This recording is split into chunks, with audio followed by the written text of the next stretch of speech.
The intelligence report sat unopened on the desk for 3 hours. When the senior analyst finally broke the seal, he read the first line twice, then a third time. The words refused to make sense. March 1944, Berlin, Germany. The Abwehr intelligence summary contained a single observation from operatives monitoring American factory production. Ford Motor Company's Willow Run plant was completing one 4-engine B-24 Liberator bomber every 63 minutes. The analyst wrote a note in the margin. Verify source credibility, numbers implausible. But the numbers were not implausible. They were simply impossible to accept, because accepting them meant acknowledging that everything German high command believed about industrial warfare was wrong. And if the numbers were accurate, the war was already over. In early 1942, when German intelligence first began tracking American bomber production, the assessments were confident, almost dismissive. The United States possessed industrial capacity, certainly, automobiles, consumer goods, but translating that capacity into military production required expertise Germany had spent 2 decades perfecting. A bomber was not a car. The B-24 Liberator contained 1.5 million individual parts, 4 Pratt & Whitney engines, hydraulic systems, oxygen systems, defensive armament stations scattered throughout the fuselage. The wing alone spanned 110 feet and required precision assembly to maintain structural integrity at altitude. German analysts understood this complexity intimately. Messerschmitt and Focke-Wulf factories employed master craftsmen who had built aircraft for years. Each plane required careful hand fitting. Experienced workers who understood how aluminum behaved under stress, how rivets needed to be set, how control surfaces required calibration. The German assessment was based on this experience. American factories would need time, years perhaps, to train workers, to develop the institutional knowledge required for aircraft production, to overcome the inevitable mistakes that came with inexperience. Initial intelligence estimates predicted the United States might produce 2,000 heavy bombers by the end of 1943. That number felt generous, but it also felt manageable. The Luftwaffe could absorb losses at that rate. Fighter production could be increased, defensive positions could be reinforced. The strategic situation remained controllable. The first reports that contradicted this assessment arrived in late 1942. American production numbers were climbing faster than predicted. The response from German high command was institutional skepticism. The numbers must be inflated. Propaganda designed to create the impression of strength, or perhaps double counting. The Americans listing the same aircraft multiple times as it moved through different production stages.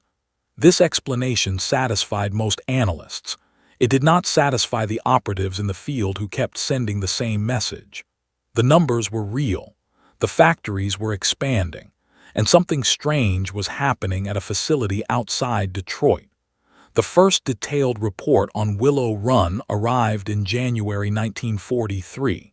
The facility was enormous. Over 3 million square feet under a single roof, a mile-long assembly line snaking through the building in a continuous flow.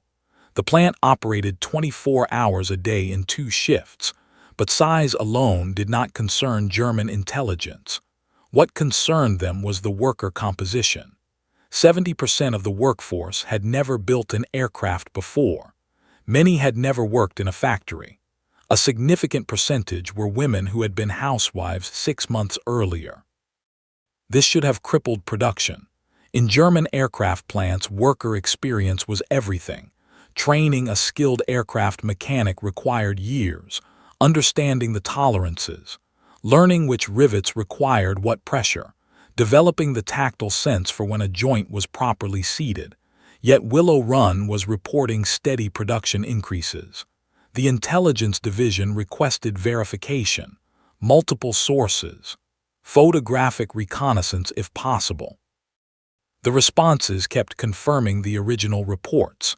By spring 1943, Willow Run was producing 150 B-24s per month. The number seemed impossible, but reconnaissance photographs showed row after row of completed bombers on the airfield, waiting for delivery crews. German analysts began asking a different question, not whether the numbers were accurate, but how this was possible. The answer, when it finally emerged, was more disturbing than the production figures themselves. Ford was not building aircraft the way aircraft had always been built. They had broken every rule. The B-24 design had been modified, redesigned, re-engineered specifically for mass production. Components that once required hand fitting were now standardized, interchangeable. Parts manufactured in satellite facilities arrived at Willow Run already precision machined to exact specifications. The assembly line used automotive production techniques never before applied to aircraft. Workers did not need to understand the entire plane. They needed to understand one task, one station. One repetitive motion performed thousands of times until it became automatic. The complexity had been engineered out. Where German factories employed master craftsmen to hand-fit each hydraulic connection, Willow Run used standardized fittings that snapped into place.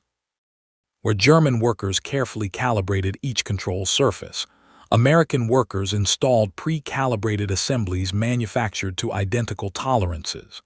The wing assembly, which German intelligence knew required days of careful work, was being completed in sections on separate jigs, then joined together in a process that took hours. One Luftwaffe officer reviewed the reports and wrote a single sentence in response. "This is not aircraft manufacturing. This is something else." He was correct.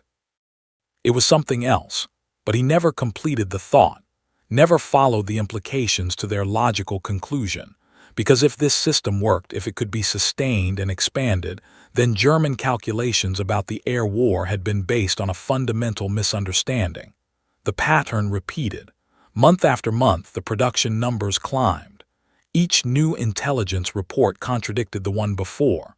Willow Run reached 200 B-24s per month, then 250. By autumn 1943, the facility was approaching 350 aircraft monthly.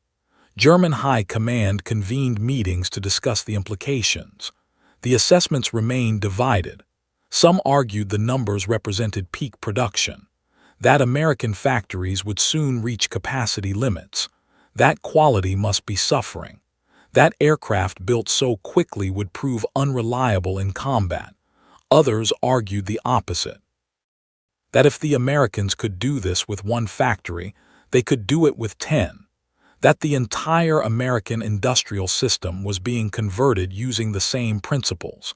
That time was not on Germany's side. The debate continued while the production numbers kept climbing. 8th Air Force bomb groups in England began receiving B-24s in larger numbers. Losses could be replaced within weeks, sometimes days. German pilots reported encountering bomber formations that seemed to regenerate overnight. The same symbol appeared again and again in intelligence reports. A small metal plate visible on wreckage recovered from downed B-24s. The plate contained a number, a production sequence. The numbers were climbing so fast that aircraft shot down in the morning raids carried sequences hundreds of digits higher than aircraft shot down the previous week.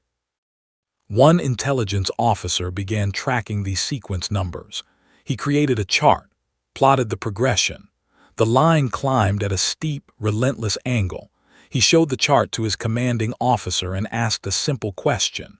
If the sequence numbers were accurate, how many B-24s were being produced? The calculation was straightforward. The result was staggering.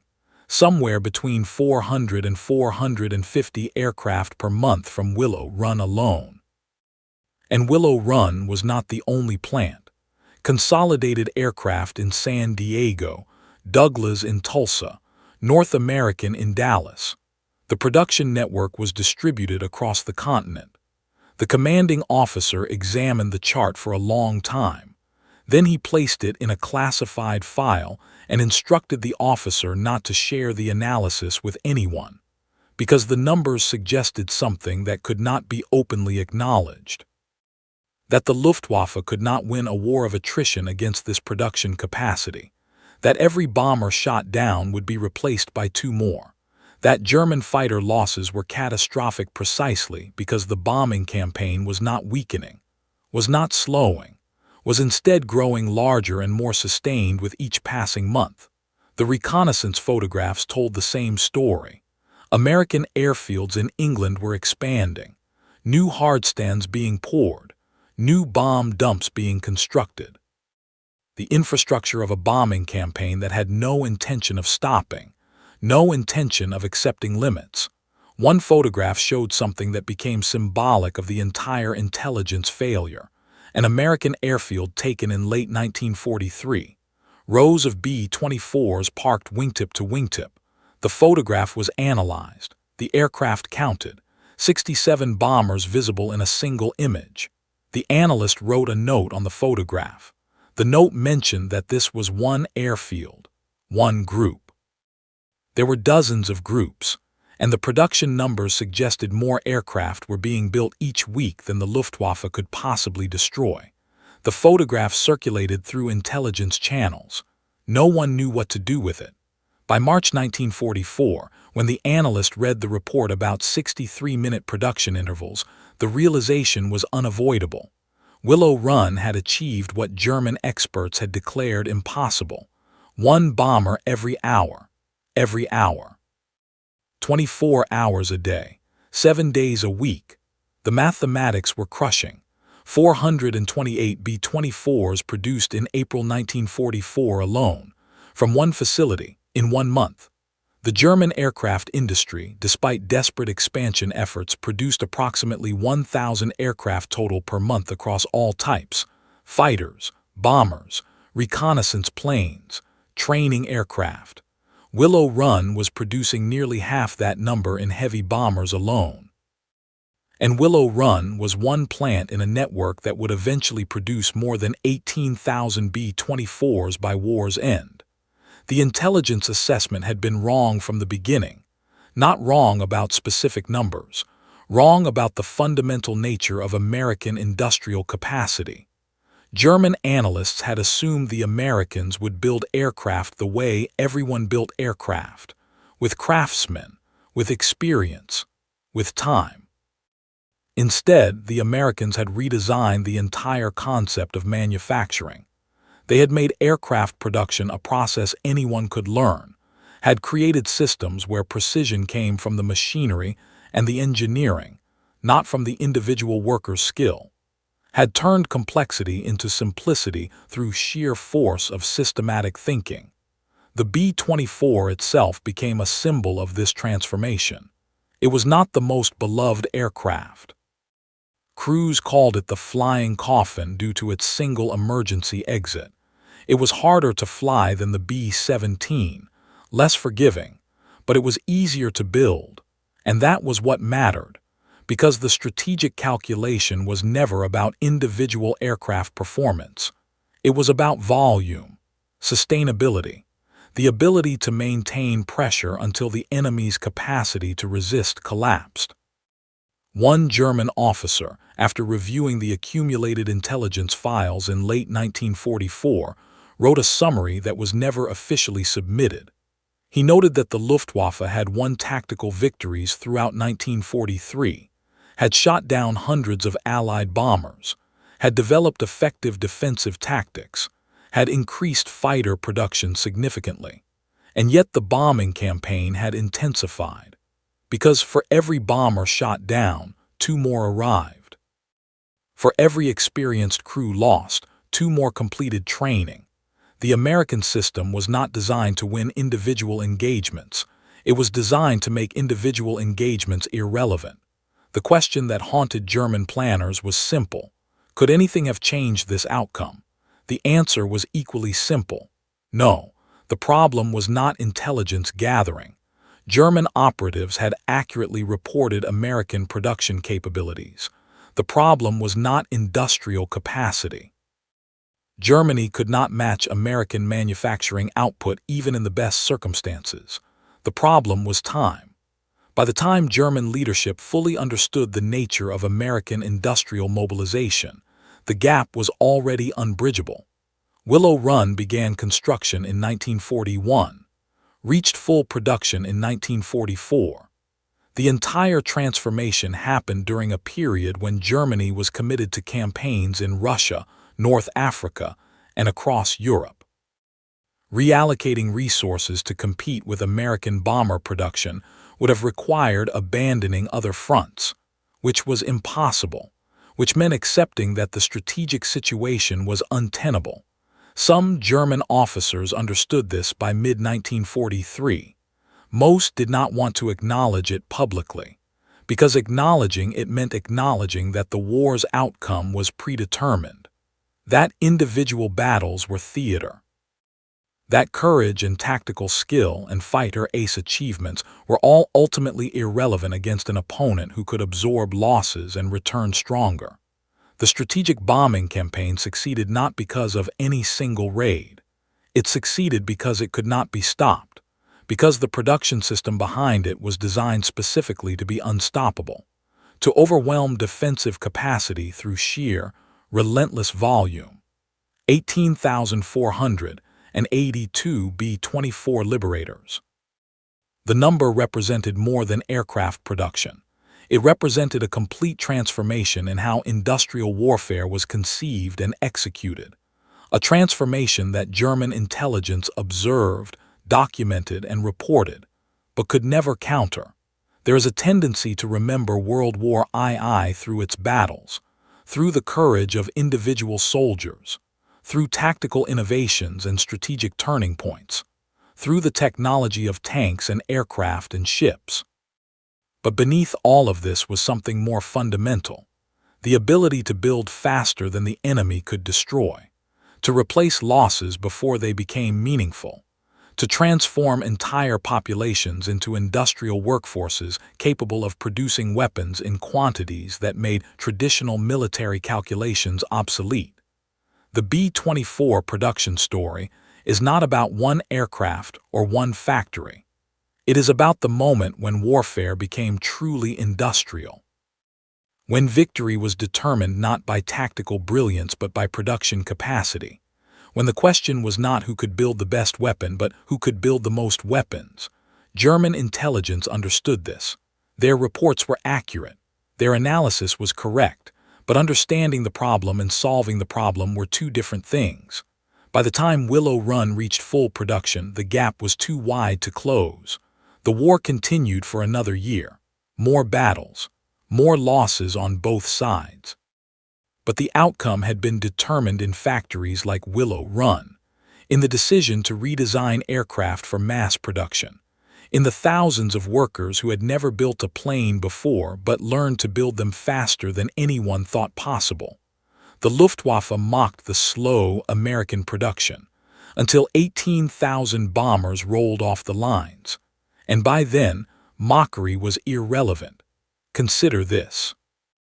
If you were a strategist in 1942, given accurate intelligence about enemy production capacity, how do you respond when you know that response will come too late? When the gap between understanding a problem and solving it represents the difference between survival and defeat.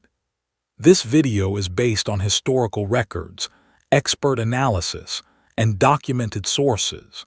Some interpretations are simplified for storytelling clarity.